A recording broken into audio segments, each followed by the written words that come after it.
This is the New York City FC Pregame Live. Tonight, New York City head to Harrison to take on the Red Bulls in the Hudson River Derby. And now, here are your hosts, Glenn Crooks and Matty Lawrence.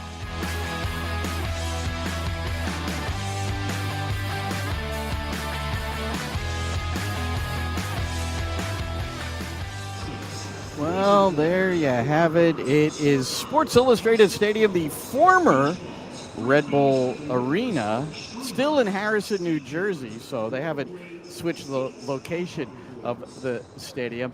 And it's the Hudson River Derby, part 2 of the season series between these two massive rivals, 27th meeting in the regular season. The New York Red Bulls playing host to New York City FC. Well, hello, everybody. I'm Glenn Crooks. There's Matty Lawrence. We'll be your English hometown radio commentators. I suppose hometown if you're a New York City FC supporter. And today you have to manually sync us up to the Apple video. So it takes a little bit more effort, but listening to Matty analyze everything and teach you something about the game, I think is always worthwhile. But before we really get into anything, we have to show a couple of pictures.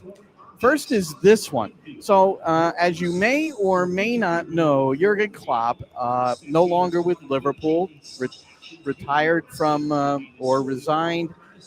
I don't think we want to say retired from coaching. He's only 58 years old, but he is now the head of global soccer for Red Bull, all the Red Bull teams, including the New York Red Bulls. So, Thursday, look at him. There he is. He's at training. He's at Red Bull's training. Now, there was one story in Sports Illustrated that suggested he was helping with training, Matty, and I don't know about that. No. But he did speak to the team, so that was nice. Now, moments ago, we caught this, and I thought this was really nice. So this is the New York City staff. That's Matty Belushi on the right, Jorge Garcia, who's the head of performance analyst on in the middle, and then Leon Hapgood, an assistant coach, and Mike on the left, who assists Jorge. And they're having a good laugh with Jurgen. Yeah. This is what I would always expect if you're having a conversation with Jurgen. You're going to have a good laugh. What do you think, Matty? And I know he's your guy. And he's my guy. There was quite a hubbub down there, wasn't there? Everybody was getting around him. Everyone was taking photos. Yeah. And he was very, very good with the New York City FC coaches. He gave them a good amount of time. It wasn't just paying them lip service. No. He stood there for quite a while. And, it's good to see. Look, He doesn't look as good in Red Bull's gear as he does the red of Liverpool, but you're right. I don't think he's retired from coaching, but he seems to be very much enjoying, overseeing, global soccer with Red Bulls, as you say, and there's not the day-to-day pressure that there is if you're a club manager. That is for certain. We know that it took a lot out of him. He spent 9 years at Liverpool. He won an awful lot, but it did. It takes 9 a real years. toll. I had forgotten it was that many years. Now, if you had the chance to speak to him, I'm sure you would have asked him about Palace Liverpool earlier today. The 2-1 result. That was a win-win for me.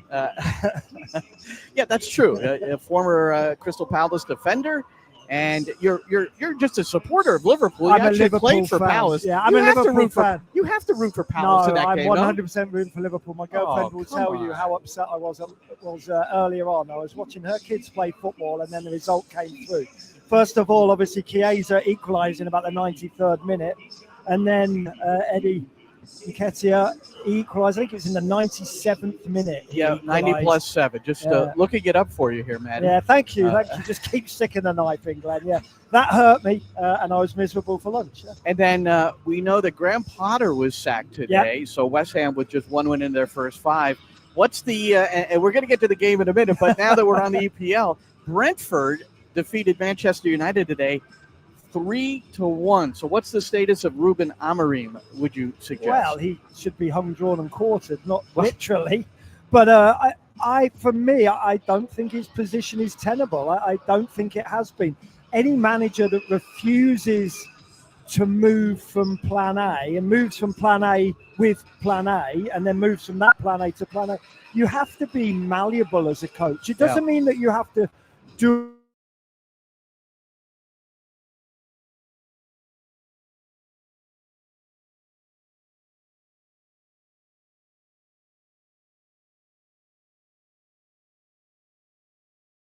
have to show an awareness that you can change throughout a game. That's what coaching's all about. That you have to be able to change and manage the game as it goes on.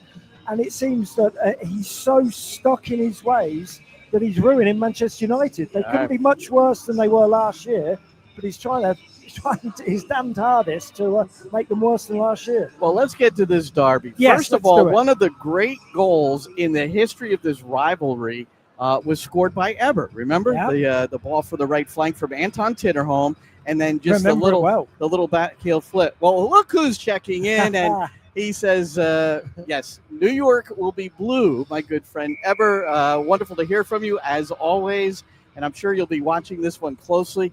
Now, I would suggest, I talked about syncing, Eber. I don't know if you know how to do it, but you got to sync the audio with the video that you're watching back home.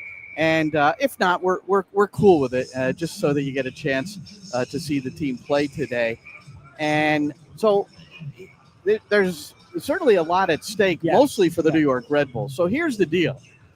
So if the New York Red Bulls were to lose to New York City tonight here at Sports Illustrated Stadium, get another look at it. It's actually quite beautiful tonight. It's beautiful tonight. And great football weather. It really is. And Chicago, if they win either of their next two games, they have Columbus at home later and then Miami on Tuesday. So two difficult tests for Chicago. But if the Red Bulls were to lose tonight and Chicago won either of those games, the Red Bulls' 15-year streak of qualifying for the playoffs will have ended. That's the longest playoff streak in North American professional sports, Matty. So it really is a testament to a level of consistency. The club gets a lot of flack is the word I meant, from their supporters for not being active enough in the transfer market. And that's been the case, probably over the last several years. Yet they're always there. And last year they were in the MLS Cup. Yeah, absolutely. I think they've always got, and I don't have the figures in front of me, but I always think they have one of the lowest wage bills. I know that they've gone pretty big with Choupo-Moting and Forsberg in terms of pure wages for those two guys. But the thing is they have a DP that they have not utilized. Yes. And that's where their supporters. And look, Choupo-Moting's coming to the end of his career. Yeah. Forsberg he's not struggling, but certainly he's, in my opinion, he's overweight. He's certainly not as fit as he was when he was playing at his best. And they've struggled this year. I'm not to say that they won't win this derby game. So I always say to you, Glenn, derby matches, it doesn't matter. The current form goes totally out the window. I played in a number of London derbies, whether it's Millwall West Ham, whether it's Crystal Palace Millwall, whatever it was. There were some big derbies, Crystal Palace Tottenham. And you can have a terrible season. And if you win a derby game, the fans aren't quite suddenly with you, but certainly for that day, they're with you, Glenn. Even if you're down the bottom, if you beat one of your staunch rivals, they absolutely will love you, certainly for the next few days. So I'm not betting against the Red Bulls, but this season they haven't been good enough, Glenn. They've lost as many as they've won. In their last 10 games, coming down the stretch towards the playoffs, they've only picked up 13 points out of 30. They've lost 5 of their last 10 as well. They've lost 50% of the last 10 games. That form isn't desiring of getting into the playoff places. They can still manage it mathematically, of course. But yes, if they lose here today in the biggest of the big ones, the Hudson River Derby, their race is almost run this season. It will be a shame. Look, not for me as a person, but for them and their fans to have that monumental streak then and to let it go after 15 years. It will be a shame for them as a football club and for the fans, of course. Well, they have an advantage here tonight in this match, and for New York City, it's a dilemma. Alonso Martinez is unavailable due to a groin injury. He played 30 minutes against Miami. I'm going to play this clip from my pregame show with Pascal Janssen, who will describe the injury a little bit more thoroughly. But Alonso Martinez out until I would think he is 100%. And as you'll hear us talk about, there's some international stuff coming up too. everybody's ready with the exception of Alonso Martinez, which is a big deal considering he's got 17 goals on the year. Mm-hmm. Can you describe the level of the injury? You talked about it post-game, and you and the doctors decided a half hour was an amount he could play. Mm-hmm. But what is the issue now leading into this one? We just have to take some more time, Glenn. He came on for the final 30 minutes, had a big opportunity to get us on the scoreboard, even with a 4-0 score at the time. But we have to respect the injury, and he needs some time to recover, and that's what we're going to do now. And the injury is adductor, did you say? It's the adductor, yeah. And we've made the scan, and the assessment is now to just cool things down and take our time just a little bit more in order to have him ready for the games ahead. Yeah. And then you have the dilemma, at least slight. It's not something that's a majority of your concern, but he's also got some big matches with Costa Rica coming up involving World Cup qualifications. So it's a difficult time then, right? Yeah, that makes it also a little more tense because he's living between two worlds, obviously. And when he's with us, his focus is fully with New York. When he goes to Costa Rica, he's fully with his focus there. But we have to respect the injury and the health of the player in this case. So from our perspective, it was better to do it now and keep him off pitch and make sure he gets the right attention. And once he's available again, we'll take it from there. Yeah, he hit the post in his limited playing time the other night against Miami, a 4-0 loss at Citi Field. We haven't really delved too much into that. We will a little bit more here in a moment. But an adductor, the groin injury. So, Matty, acceleration is such a massive part of his game and pace. So it's the explosive first step and then all the other ones to gain acceleration. And generally speaking, well, hamstring as well. But hamstring and groin in particular seems to limit, especially that first step explosion. You've played the game. You've seen players go through this. What do you think? Well, I think he will have exacerbated the problem by coming on, even though it's limited for 30 minutes in the last game. And in hindsight, that was wrong to do because of the loss. But again, that's hindsight. If it had come on and scored 2 goals. Did you notice anything about his level? No. The one thing. Absolutely not. But you would assume that if you've got any muscle injury, you're going to exacerbate it by sprinting or running and kicking, by the nature of the beast, by the nature of athletics of playing soccer. Listening to Pascal Janssen there, he's going to come back when it's 100% right. Also, reading between the lines there, Pascal Janssen's also slightly worried that he is living between two worlds, which I think is a wonderful way of putting it, because as a Costa Rican national, he puts as much emphasis in playing for Costa Rica as he does, even though the team paying his wages is New York City FC.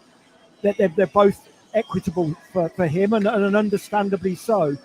And I would imagine Pascal Janssen is worried that the Costa Rican national team won't think quite the same as the New York City FC medical staff do. And you understand why, because they're differing competitions, and Costa Rica is struggling like to think right there's now. Coordination there. There should be. And in my massive discussions with the U.S. men's team from Berhalter till now, they have, I think, developed very good relationships with clubs so that they don't do that to any player that they get, because then the trust evaporates, and that relationship is so critical. But we know these games for Costa Rica are critical too. So if you've got a guy 85% that could help you win, you want to play him, which New York City might do in the playoff situation. That's right? the problem here, isn't it? Breeding the relationship. Yes, of course, I understand it, and everybody, both parties want to keep that relationship steady and ongoing. But Costa Rica have had a dreadful time, haven't they? They've dropped 4 points that they didn't expect to drop in their last World Cup qualifying, That's as far as I'm aware. They're in, and they're now into must-win games. So they're in that the intercontinental phase. When it's a must-win game, you want your best players on the pitch. You don't care how you get them out there when you're a head coach and you're the medical staff being forced by the head coach to wheel people out there, and it will be very, very difficult then. It takes, and the player himself, of course, whether it's New York City FC or the Costa Rican national team, he wants to play. He's a goal scorer. He's a professional footballer. He wants to get out there and play. And I would imagine that is also a worry in the back of Pascal Janssen. Well, here's a quick question, and we don't know the answer to this. Is Alonso out for the rest of the regular season? That's certainly not anything we can answer, because they really haven't, they being New York City FC, they haven't really gone into any depth about the severity of the injury. But again, just watching him run the other night, you would get the impression that it might not be quite right, but it doesn't seem to be that severe. But a groin injury, a hamstring, they need rest. They need treatment and rest, and that's really the only way to heal. As you say, any muscle injury, granted, as you say, groin and hamstring are the worst, but, quad muscles, your quadriceps, the kicking muscle, that's bad, calf muscle, anything. I'm with you, Glenn. I would have thought just speculate, there's a fair chance you've seen the end of him, certainly until at least that last game of the season, because there is the 2-week break. You would think that could be it, If he doesn't play for Costa Rica, then there's a chance that he can play in that last game against Seattle. But again, if NYCFC have already qualified and their position has already, been decided, whether that's 5th, 6th, 4th, you're then going to rest him even more, aren't you, and wait for the playoffs again. So we're merely speculating here. I have absolutely no idea, but it would not surprise me to not see him until the playoffs. All right, that's Matty. I'm Glenn, and we've got the coverage coming up, part of our live commentary beginning at 7:15 on the New York City FC network. It's nycfc.com/radio. That's how you get on for our commentary, and then you sync it with the video if you're at home or somewhere else watching. And I also say, if you're coming to the stadium, just hold your phone or get your headsets. It's like it's going to be a little delayed, but again, this guy's going to tell you why something just happened. Isn't that beautiful? You see it, and then a few seconds later, he tells you exactly what happened. As long as it's not goal scoring. So I didn't do any of that in my career, so I can't tell you anything about that. But defensive side of the game, I can. Well, Lionel Messi knows a little something about goal scoring. Not an anomaly that he had 2 goals and an assist. So there have been 6 goals against New York City this year versus Inter Miami, and Messi has 5 goal contributions out of those 6, including 2 and 1 in the 4-0 win. Now you've got, the big 4 plus Rodrigo de Paul now, and we'll get to him in a moment. But and you wonder if there's a level of too much respect, and that's what we considered. And I'm going to play a little under 90 seconds of our commentary from the other night, and then when this is completed, we'll come back and add more to it and give an idea of what Pascal might have thought of it too, which you'll hear in full on the pregame show at 7:15. But here's our commentary. DePaul, right edge of the circle, right at the halfway line, left to right, Inter Miami. He goes crossfield on the deck to find Noah Allen, dribbles into the New York City end. Now it's Busquets.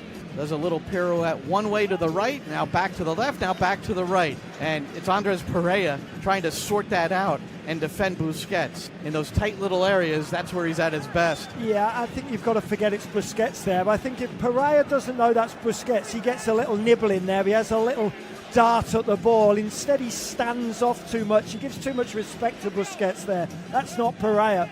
Miami with 62% possession 15 minutes into the match. And now they're in the New York City end. Here's Busquets to Suarez. At the top of the box, it's toe poked by Thiago Martins with his left, and he got it forward about 25 yards, but Miami right back on it with DePaul. A little clip ball trying to get Messi over his shoulder, and it took one hop into the arms of Matt Freese. A little bit too much on it. Very high level of difficulty on that service to try to connect with Messi. Yeah, I just talked about Pereira standing off Busquets. I think that's happening all over the field. They're giving too much respect to this Inter Miami team. They're not getting tight. They're not getting in the faces of the likes of De Paul, Busquets, Messi. Those players have got such quality. Unless you force their heads down, they're going to pick a pass every single time, and they're going to open you up. All right, that's a long clip, but I thought it was an important part of the commentary because this is what we were observing. And I played this entire clip for Pascal as part of the pregame show. And he used the word fear as in we had no fear, but we have respect. And too much respect might equal fear, at least in his mind. That's where he came across. And he said, look, I respect the opinion, but he didn't agree. No, I didn't expect him to agree because you can't come out and say that your players are giving the opposition too much respect. I agree. You respect what those players have done in their career because they're amazing, and Messi is one of the best there's ever been. But the way Pereira in that clip treated Busquets did 3 pirouettes with Pereira nowhere near him. And I don't mean you have to kick Busquets. I don't mean that. Right. But he needed to get closer. He needed to force his head down. As I said, he could have had a little nibble, just a little toe poke in there to try and win the ball. It was on the halfway line. So he didn't need to foul Busquets because Busquets wasn't going to hurt him from there. But Busquets could just have done what he wanted there, couldn't he? He didn't send him back the way. He just sent him to the side, did Pereira, and didn't try and win the ball. And Messi, the way that Messi's been dealt with in the previous to this game, the last couple of games, he hasn't had any time, he hasn't had any space. But in the 4-0 win the other day, he just had so much time to pick his head up. And the minute Lionel Messi can pick his head up, he's going to damage the best of defenses in the world, let alone the NYCFC. Don't you think Obed Vargas, the youngster for Seattle, who just he pretty much had a piece of Messi the entire game, frustration that led to all that those antics post-game when Seattle beat Miami in the Leagues Cup final 3-0. Miami did come back to avenge that in the regular season without Luis Suarez because Suarez took a spit and was suspended for 6 Leagues Cup games in the future that he'll never play. And then 3 MLS games, which expired for the New York City game. And Suarez, when he's on the field, especially when they get close to goal, he's always in the middle of that combination play. And he delivered some beautiful little balls in the penalty area. Because he had the time, space to pick his head up, make little dinks over. I think that how James Sands and certainly Keaton Parks, when they've played together, have dealt with him. They haven't man-marked him, but when whoever's the closest, either one of those two was the closest, they forced his head down. It wasn't a man-marking job, but they were well-drilled enough to get as close as possible anytime he got on the board. And I don't think that happened with Pereira and O'Neill. I don't think they got close enough. I think they gave him a little bit too much respect, as I said at the time. Well, Busquets then the next day announced that he'll be retiring as a professional player at the end of the year, or at least at the end of his time with Inter Miami. I wouldn't expect him to go anywhere else, would you? No, I certainly wouldn't have thought so. That will be. He'll move into some sort of an ambassador or some sort of role with Inter Miami, probably. So you brought up Pereira a couple of times. Well, Pereira was involved in this, and fortunately, Rodrigo de Paul was later fined by MLS, and I think we both used the word disgraceful, not in commentary, but after we got another look at it during the course of the week. But the MLS disciplinary committee decided that Rodrigo de Paul, and you'll see it here in a minute, this sort of activity, here's an Argentine international. He's won a World Cup, and as you can see, Pereira didn't even touch him. And he goes down and collapses, holds his face, trying to draw the red card from Pereira, which is going to be checked anyway. And he knows that it's going to be seen that there was no contact. Anyway, and he didn't play well that night anyway, DePaul. No, DePaul didn't play well, and that's disgraceful behaviour. It's wanton cheating. He knows exactly what he's doing, and a player of his ability and calibre doesn't need to do it. But I did find, throughout the time we have watched Busquets and Messi and Suarez, now DePaul, they are refereeing the game. And the majority of MLS referees are not strong enough. And the Inter Miami players, it's not. I'm not the first person to say it. Inter Miami players get more free kicks than they should. The referees are scared of them. The referees themselves give them far too much respect. And Filip Dujic, there is no way in the world that he could see any contact from Pereira. The yellow card was administered purely because of the reaction of DePaul, because he can't see anything because nothing happened. You cannot give somebody a yellow card from the reaction of the opposition player. You can only referee what you see, and he can't have seen anything because nothing happened. So, that tells you everything you need to know. All right. Andres Pereira, by the way, 1 yellow card away from suspension, and that would certainly lessen the depth for New York City. And this is the type of game tonight here at Sports Illustrated Stadium, a look at the field, where the goalkeepers are warming up for New York City. That's Leon Hapgood to the lower portion of the screen, assistant coach, next to all the loose balls out there, and expecting a large turnout here this evening. And for a derby, that's what you would expect. Before we depart, we are rolling the starting 11. We haven't really gotten into it. Just one change for New York City FC. It would appear that Raul Gustavo will simply go like for like and fill in for Kevin O'Toole at left back. O'Toole is fit, so this is a coach's decision unless something has happened between the end of training on Thursday until now, which is possible, but it will be Gustavo. O'Toole is on the bench, so that's why we would consider this a coach's decision. And just one change on the New York Red Bulls side coming off of their victory at Montreal. Is a huge win for them, as the importance of tonight's game equal to what they did to Montreal. 2-0, they win the game. And the only change is going to be Raheem Edwards in for Morales at left back. So you'll get Forsberg, Choupo-Moting, Julian Hall, the teenager, up top with the Choupo-Moting, and the rest of the crowd, Coronel and goal. And, it's any final thoughts leading into this one? What do you think? No, I just think and early on for me in derby matches, you have to outfight, outbattle. I always say that in any game, but specifically in a derby, outwork, outfight, outbattle the opposition, and then let your style of play, your footballing ethos come to the fore. So, yeah, it's a big one. I'm looking forward to it, Glenn. All right, so that's Matty Lawrence. I'm Glenn Crooks. It's the New York City FC Radio Network, beginning at 7:15 with our pregame show featuring Pascal Janssen. Got a good 13 minutes with the Profe to go over things like Alonso Martinez. He gets into a little detail, as we heard a little bit earlier here on Pregame Live.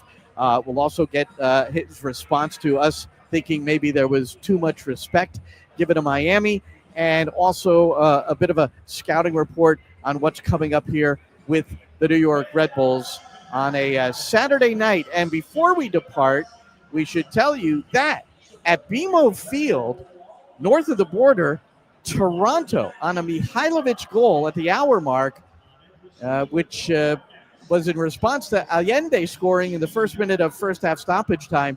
Toronto and Inter Miami 1-1, Matty. Great result for Toronto and very damaging for Inter Miami. But as we know, Inter Miami, same as NYCFC, they've been playing Saturday, Wednesday, Saturday, Tuesday, Saturday, Wednesday, whatever it is. They've had a lot of games, Club World Cup, CONCACAF Champions Cup as well. They're getting tired, those old guys.